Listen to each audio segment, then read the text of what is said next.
Bonjour, bienvenue. Alors, ok, ça va être des youtubeurs comme Xenobas, tout ça.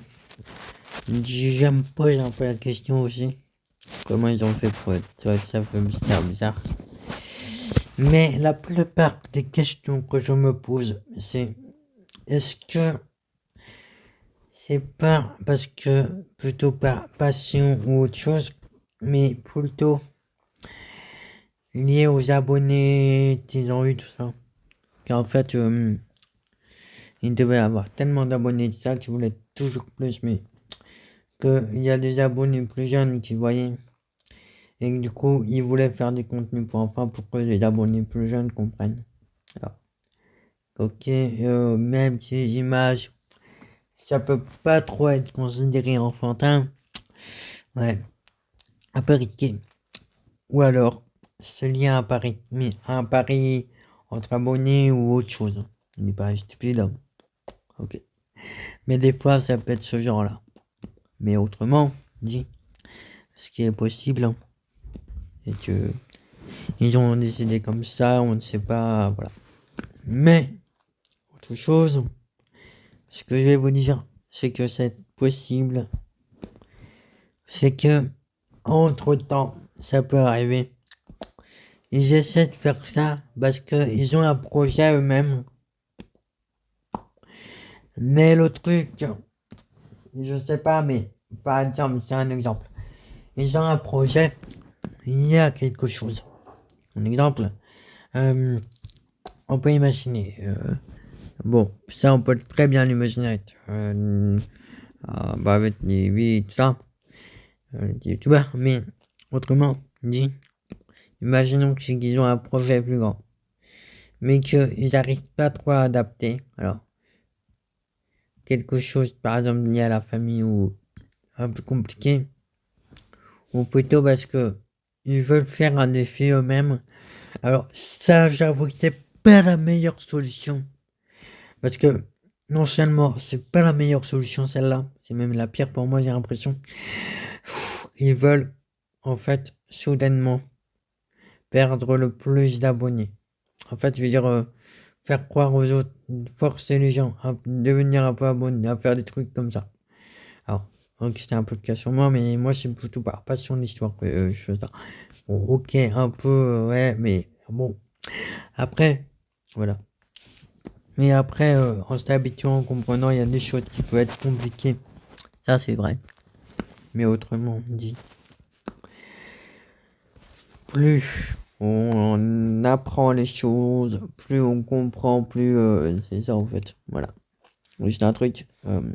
Je sais pas si ceux qui jouent des vidéos comme ça ont remarqué ça, mais moi j'ai l'impression d'avoir remarqué ça.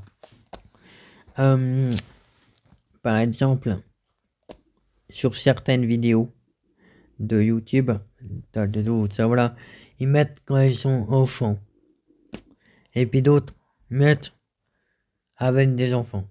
Voilà. Alors, je sais pas si c'est un lien avec une deuxième partie, là je vais la dire, ok j'ai pas dit nombre de parties parce que je sais pas trop, mais une autre partie, alors, soit ils ont eu des enfants, soit c'est qu'ils, entre parenthèses, aimeraient avoir des enfants, mais du coup, ils font ça pour expliquer comment ils sont avec leurs enfants. Alors, une sorte de vision d'avenir si vous voulez. Alors, c'est possible. Ça, c'est possible.